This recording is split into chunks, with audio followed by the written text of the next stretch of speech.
Hi, it's Kevin again. I'm just going to talk to you today about student lets and HMOs, so students in HMOs. Very interesting subject at the moment here in the UK, whether it's the right thing to do or not. Because about 3 years ago, the government increased the amount of loan that's needed for students to go to university. And what happened then was that an awful lot of students saw that the only way they could save any money in going to university was actually to go to a university close to their home. So they stayed at home and went to their local university. Hence, a lot of landlords found empty properties at September time, which is where we are now. So that's actually how we got started with our first three rent to rents. So you can always seize the opportunity when things happen in the market that disrupt what a normal investor, or traditional investor should I say, would do. So what's happened in the UK, there's a lot of universities have built purpose-built buildings, so brand new accommodation, quite often with gyms and shops and all the amenities that a student needs close by. Now, the downside to that is they're quite expensive. So what you're actually finding now in the student market is that students are becoming much more demanding, much more like other professional tenants when they require high standards of accommodation.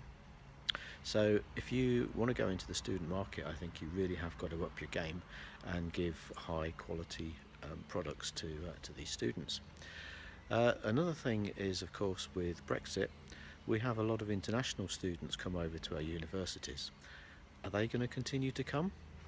Well, the honest answer to that is nobody really knows, because we haven't even, as we speak in September, pressed the big red button to actually start the leave process. Rumours have it that that won't start until early in the new year. So we've got 2 years of uncertainty as to whether foreign students will continue to come over, whether they'll continue to get the grants that they get from the European countries, or although we do get a lot of students from other countries apart from the EU. So it's a great unknown, really, is my view of it at the moment.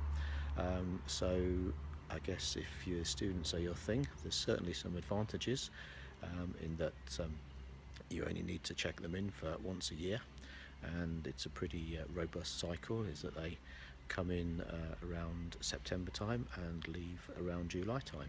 So you've got a short window there to do any refurbishments and go on the cycle. So it's not like in another HMO where you're on a 6 monthly cycle.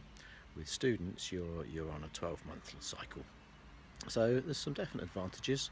Obviously, always take guarantors.